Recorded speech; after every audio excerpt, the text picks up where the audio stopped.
Canada had it for a long time. So how would, if you were framing this for an individual, the average Joe or Sally sitting in Australia or Canada, and some of those markets, obviously, whether they're commodities or minerals or financials, may skew some of those markets? Yeah, you need, for particularly markets like Australia, you need to have another section on home country bias. And in the U.S., the home country bias issue isn't as big because it's a pretty broadly diversified market, and most of your needs are, and there is a need in any country for a home country bias, because oftentimes you're going for returns above local inflation. And usually the best over 20-year periods, whoever's charging those higher prices are corporations, and it should reflect in the stocks over a 20-year period. The biggest problem you're facing, though, is that some of the local markets are skewed away from the local consuming economy. They're either a commodity market, or they have, like in Thailand, wasn't Thai cement at 1.60% of the, that's the issue. And so diversification outside the country is a separate topic, but it doesn't change the basic conventional approach. That's a once you get your base position, that's a reason to change your base position because of something that may be odd in that particular. It doesn't mean you don't still don't start with that traditional view. So does that mean in the 70% allocation to equities that you would have a smaller domestic allocation and a larger non-domestic? Yeah. In fact, if I tend to use 54. Our fund uses 55 Russell 3000, 15 EFA. I would tend to lean, if I was overseas, I'd tend to lean more towards the MSCI All Country World allocation as my basic world, and then adjust it for an emerging market bias if you have one, and a small cap bias, actually. I tend to use that, and that's 40% US, 60% international now, or outside US. Every day you reinvest your portfolio, whether you actually trade the account or you just hold what you bought before. Right. So what advice or reflections do you have for us when you look at a fixed income allocation where prevailing interest rates in the United States are at lifetime lows? I'd still keep the 30%. I still like that, either 15% tips, 15% bonds, or in Persi we use 20-10, basically, 5% in private. The reason is you don't have, you've heard me say that before, it's bonds, for God's sake, who cares? I mean, we don't have bonds in our portfolio primarily for return. Every bond in the portfolio is a loser for my return obligation. Bonds are there because they're the Armageddon hedge.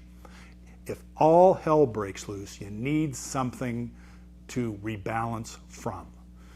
And that is the first and foremost reason. So yeah, if in fact it turns out that there is slow growth or accelerating growth over the next 5 years, and it turns out that inflation comes back a little bit but not much, and that bond interest rates go from 2 to 4. Well, what's the duration on a bond right now? 6? Something like that, 5 or 6? So over a 4 or 5 year period, you're going to lose 10% of your principal in bonds by the duration, and you're getting a 3% yield right now. So you only make 2% over the next 5 year in bonds. It's dead money. Fine, but under those conditions, equities are stunning. They do very, very well. And what if it goes the other way? What if 2008, 2009 comes back again? Which it could. Europe could implode. China could hit bigger than a speed bump, and we may do something stupid here. By the way, I love gridlock. I hate active stupidity. So if they try to default on the debt, fine. If they just can't agree on anything, I'm fine. You're going to be glad you continue to have the tips, and if unexpected inflation comes roaring back at a huge amount, there's only one thing that's going to even maintain its value, and that's tips, because that's the one thing that does go back by CPI inflation. So for all those Armageddon type reasons, I'm reluctant to switch away and reach for yield or reach for high yield debt. I feel sorry for the bond guys, but hell, they've had their 25 or 30 years. They've been in clover since 1981. It's about time they had a decade or two where they could be surly for a reason. Thank you. I love bonds. Do Yeah. you believe there are asset classes like small cap or emerging markets that are less efficient would justify more active management? When we first started out, we heavily indexed the larger, more efficient asset types. We did not index. We indexed a little bit in the U.S. small cap. We didn't index in emerging markets because those tended to be markets where simply the act of picking an index, whether it be Barings or MSCI or FTSE, would give you hugely different returns. And so we would do more active management. We just put in our first emerging markets index last year. I'm getting a little bit more comfortable, but we tend to have more active management in small cap and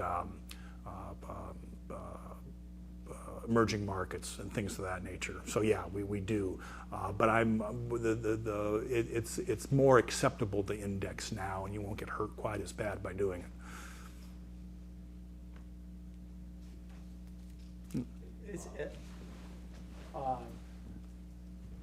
I love your conclusions or your principles. It's interesting that the third principle, avoid the big mistake, and as a result of that, you say avoid tactical and never make a big move during a crisis. Right. A lot of your audience tomorrow would be saying pretty much the opposite, that to avoid the big mistake, you have to be tactical and you have to make moves during crisis. So what do you say to that? In order to be successful at tactical asset allocation, you don't have to make one decision right. You don't have to make two decisions right. You got to make three decisions right in order for it to work out. You got to decide when to get out, you got to decide when to get back in, and you got to decide where to put the money in the meantime. If you screw up big on one of those three, you lose. And the history of tactical asset allocation has been that it has not been successful over the last 30 or 40 years. In fact, the industry's come back 2 or 3 times. You had global tactical asset allocation, you had outside CIOs, now you have macro hedge funds.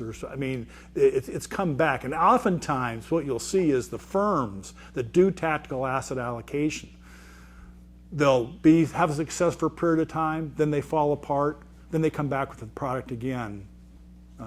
I think, well, to name a name, I'll give Mellon Capital. They've rolled out their product 3 or 4 times. It works out under different names. So has Bank of New York. So has not Bank of New York. My mind just went blank. Another big tactical asset allocation. Callan did a study on the survivorship bias, and no one survived. They have a bias for coming back though. It's a resurrection business. But the approach against tactical asset allocation assumes you can survive beyond 5 years. Again, you've got to remember, this approach only works if you can be like, ideally, if you can be like that 16-year locust that caught it, that's coming back now. But isn't there one that comes back in 7 years or something like that? If you could just wake up once every 7 years, it assumes you can do that you can survive the interim volatility. If you are in a situation where you have to be invested and need the money within a 1 to 3 year period, and you simply can't sit on cash, that you need double your money or something, or about 15% more on your money, well, you can either go to Vegas or you can tactically asset allocate. Take your pick, because then you're in a different game. So this assumes an ability to do something. But to think you're going to be here 20 years from now and you're going to survive by being a tactical asset allocator, it's tough. For every Julian Robinson, there's a Julian Robertson. And if you remember, he had to get out 2 months before the market turned in his favor. And it turned out that his investors over time, he lost more money for his investors than he made, because he had all that money when he went down, and he made all his money with lesser amounts. It's tough. For every John Paulson, there's a John Paulson. Bob, when you, I think when you did this presentation, maybe back in Dublin a while back, there was one comment you made I thought was very interesting about the tenure of people running plans around the Around the world, yeah. and how quickly they will turn over. So that the new person coming in has to put their stamp on it. So it's probably very hard for people to follow this. Yeah, it is. And I'm too much. I mean, what I was referring to is that the average tenure of a chief investment officer of a state fund is 3 years. Average board period is 5 years. And so as a result, unless you have a tradition that you can maintain, you're subject to the slings and arrows. There was the organization. One of the organizations that we don't exist is the State Investment Officers Association. We get together in the base in like a Holiday Inn type place once a year and drink beer and talk. And we have a database going back 40, 45 years. And there's a few of us that are at the top of that database. And we've done entirely different things, but we've stuck with it. Washington State Investment Board, 25% private equity. They basically index everything else. They're up there. We're there only because we've kept to someone. You saw what the Swenson stuff does. But do you know the best performing institutional fund in the world over the last 40 years? In the world, and it isn't even close. By the way, Yale wasn't Yale until the 1990s. South Dakota Investment Fund. They have an in-house. They've been running their own money since Steve Myers first got there in the 1970s with in-house staff, basic value style, stick to their knitting, do some merger arbitrage stuff, and have kept with it through thick and thin. And they had a period of time in the late 90s when it was looking terrible, and they're back on top again. And they're much better. I mean, the worst fund in the world in the last 10 years, Norway. For every Ontario teachers, there's a Caisse Depot. I mean, so as a result, it doesn't matter what you do, it's how you do it and how you stick with it. And that, keeping that, I'm seeing it now with the Alaska Permanent Fund, for example. They put in place a fairly complex, Jeff Scott put in place a fairly complex risk sleeve approach. The board somewhat understood it fairly well, but it's tough to keep a unique style if the individual who put it together leaves. This tends to be easier to keep on track. But again, I've come to the point of view that doing nothing is harder than doing something. And you've got to be able to stick with this when it doesn't work. For example, this approach is doing very well this year, but it will not do well when you have a situation where the S&P 500 is one of the worst capital markets in the world. Because then simply being in a private assets, because of the natural smoothing tendency, will tend to make it look like it's reacting more than it should.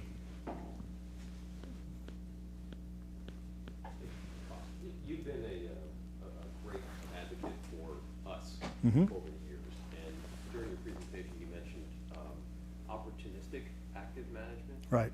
What do you see as the difference between what we do and what you describe as opportunistic or excessive active management? A value manager like yourselves takes a position well ahead of other people's finding value in what you see. And you'll sit there with stuff for a long period of time. To me, a true value style like yourselves, Dodge & Cox, similar shops, basically yours is a 5 to 10 year point of view.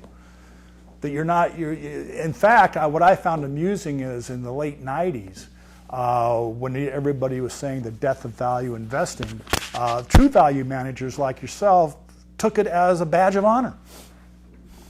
That it just proved you were right, that the rest of the world were fools and idiots, and they would eventually find the value in what you're seeing. One of the problems you've got right now, it seems, for example, that a lot of you like quality companies that don't depend on the kindness of strangers, that generate some underlying cash equivalent value, whether it be in a structure and whatever.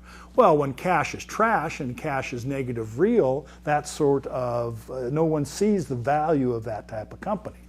But it's going to take a turn of a cycle for that to be recognized. And you saw it in the second half of the downturn, the tech wreck. So I see a true value manager as being different than opportunistic. You're not leaping in to you're not fast money. You're not saying this is a trade that's going to work next week, like hedge funds do. But again, people who are picking your style have to realize there could be 5 to 6 years where it looks tough. And I seem to remember that the last time you went through and you picked up some clients who were riding your recent run, and unless they know what they're doing, they ain't gonna be sticking around. It's a different type of style.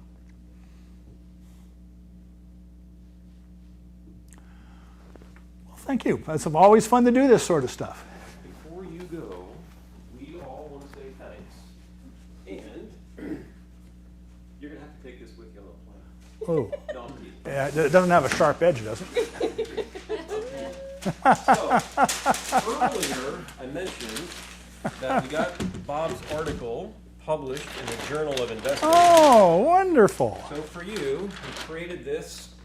Oh, I thank you. and Oh, this is framed great. The cover and the first page. Wonderful. So we'll box that up. Yeah, could you send that? That's lovely. Well, thank you so much. Oh, thank you. Oh, sure. Perfect. Now, before I kill myself, I'm going to take this off. Is this all right here?